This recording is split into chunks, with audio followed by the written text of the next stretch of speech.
සෝවාන් කියන්නේ ආයුෂ බොහෝ වෙන්න අපිට අදට වැඩිය තව පොඩක් ජීවත් වෙන්න ඕනේ. එහෙමනම් කවුරු හරි කෙනෙක් ඇවිල්ලා අපිට ගැරන්ටියක් දෙන්න ඕනේ. ඔයා තව වැඩියෙන් ජීවත් වෙන්න. ඒ ගැරන්ටිය දෙන එක්කෙනා ඇවිල්ලා ගැරන්ටියක් දෙන්න පුළුවන් කෙනෙක් වෙන්න ඕනේ.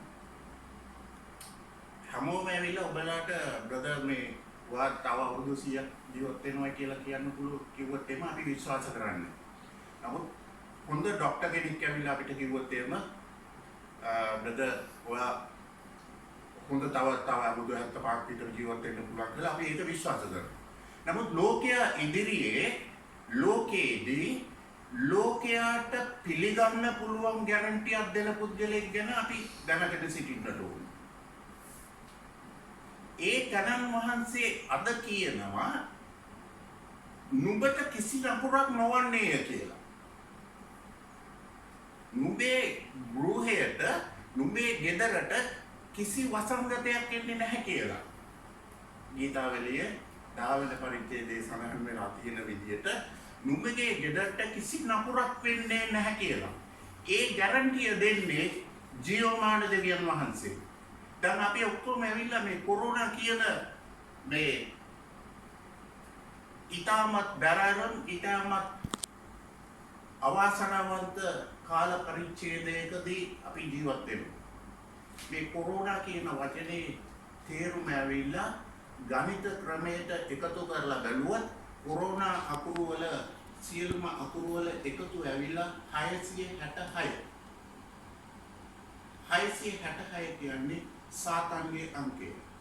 ඒ සාතන්ගේ අංකයට තමයි කොරෝනා කියන වචනේ ඇදලා තියෙන්නේ. අද කිසි නපුරක් වෙන්නේ නැහැ කියලා දෙවියන් වහන්සේ කියන්නේ, යේසුස් වහන්සේ කියන්නේ උන්වහන්සේගේ දරුවන්ට පමණයි. උන්වහන්සේගේ දරුවන් හැරෙන්නට නිකන් නාමික ක්‍රිස්තියානීන් වන අයට උන්වහන්සේ ඒ විදිහට කියන්නේ නැහැ.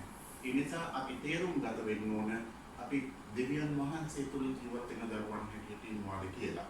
යේසුස් වහන්සේට අවුරුදු 12 දී උන්වහන්සේ යනවා යෙරුසලමට තමන්ගේ දෙමාපියන් සමග. උන්වහන්සේට අවුරුදු 12යි.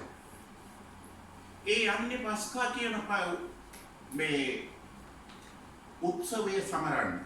ඊට අතීතයේ ඉඳලා මෝසෙස්ගේ කාලේ ඉඳලා තිබිච්ච උත්සවයක් සමරන්න තමයි යේසුස් වහන්සේ තමන්ගේ දෙමාපියන් සමග යෙරුසලමට ගමන් කරන ආකාරය.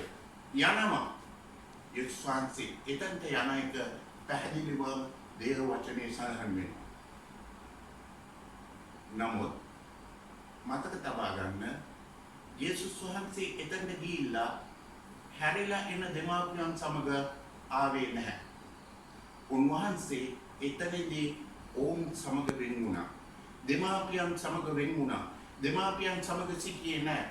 දේව වචනේ කියන අන්තිම දෙමාපියන් එහෙම නැත්නම් පියාගෙන කියන අන්තිම අවස්ථාව ඒක තමයි.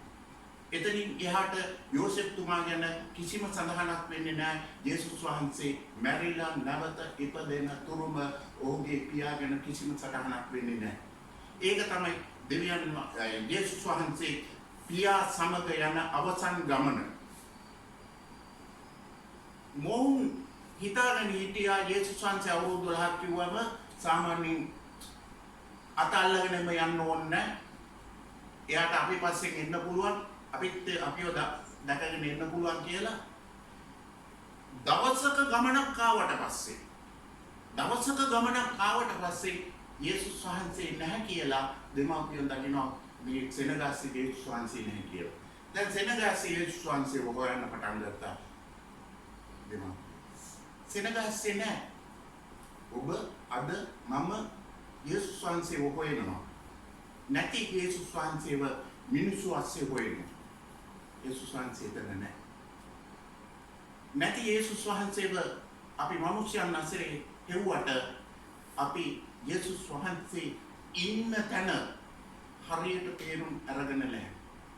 යේසුස් වහන්සේ සිටියේ